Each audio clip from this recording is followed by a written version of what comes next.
240 रुपये की वस्तु पर यदि 18% जीएसटी लगाया जाए तो वस्तु की विद जीएसटी कीमत क्या होगी।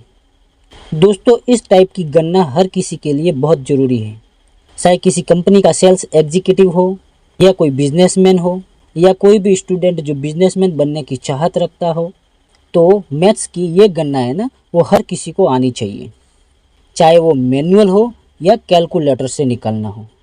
तो आज के इस वीडियो में हम इस टाइप की गणना को कैलकुलेटर से कैसे निकालते हैं उसको समझेंगे और 2-3 अलग अलग तरीक़ों से समझेंगे। इसीलिए दोस्तों वीडियो को पूरा देखिएगा और वीडियो पसंद आए तो चैनल को सब्सक्राइब और लाइक ज़रूर कर दीजिएगा। तो चलिए शुरू करते हैं। दोस्तों, इसको कैलकुलेटर से समझने से पहले हम इसको एक मैनुअल तरीके से करते हैं। जैसे 240 रुपये की वस्तु है, उस पर 18% जीएसटी लग रहा है, तो 240 फिर प्लस करेंगे और 240 का 18%, ठीक है, 240 का 18% यानी परसेंटेज। अब यहाँ पर 240 प्लस 240 का 18% क्यों किया है? क्योंकि वस्तु की जो विदाउट जीएसटी कीमत है वो 240 रुपये है। अब उस पर 18% जीएसटी लगाया जा रहा है। इसका मतलब यह हुआ कि 100 पे 18 रुपया लग रहा है तो 240 पे कितना लगेगा, और 240 पे जितना रुपया जीएसटी का लगेगा वो रुपया इस 240 रुपये पे ऐड हो जाएगा, ठीक है ना, इसलिए हमने इसको प्लस किया है। अब देखिए इसको सॉल्यूशन करते हैं। 240 प्लस 240 का 18% को कैसे सॉल्यूशन करेंगे? 240 इंटू 18/100। अब इसमें एक जीरो से एक जीरो कट जाएगा। 24 और 18 को मल्टीप्लाई करेंगे ना तो आएगा 432 और नीचे बटे में कितना है 10। ये साइड में जो संख्या है उसको ऐसा का ऐसा लिख दो, 240 प्लस 432/10। अब देखिए 240 प्लस 10 का किसी संख्या में भाग देते हैं ना, तो 10 में एक जीरो है तो ऊपर की संख्या में है ना एक अंक छोड़ के दशमलव लगा दो, तो 43.2।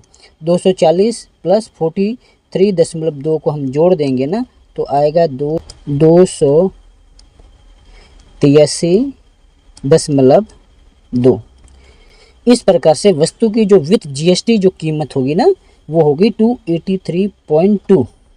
अब मैं कैलकुलेटर ओपन करता हूँ। अब देखिए कैलकुलेटर ओपन हो चुका है। सवाल क्या बताया? 240 रुपये की वस्तु है विदाउट जीएसटी वाले, उस पर 18% जीएसटी मारना है, ठीक है। तो 240 रुपये लिख देंगे ऐसा का ऐसा और प्लस करेंगे और 18% उस पर जीएसटी लगाना है अपने को, ठीक है ना। तो कैलकुलेटर के अंदर वो 240 का 18% इस प्रकार से नहीं होगा। कैलकुलेटर में आपको डायरेक्ट यहाँ पे 240 कर दिया प्लस कर दिया, अभी 18% डायरेक्ट कर दो तो कैलकुलेटर गणना करके आपको डायरेक्ट आंसर दे देगा। आपको कुछ नहीं करना है, सब कुछ कैलकुलेटर कर लेगा। अब देखिए अगर अपने कैलकुलेटर में परसेंटेज का ऑप्शन नहीं है तो एक दूसरा तरीका आजमाइए और बहुत ही सिंपल तरीका बताऊंगा। पहले उसको भी हम मैनुअल सीखेंगे, फिर बाद में इसको कैलकुलेटर से ट्राई करेंगे, ठीक है।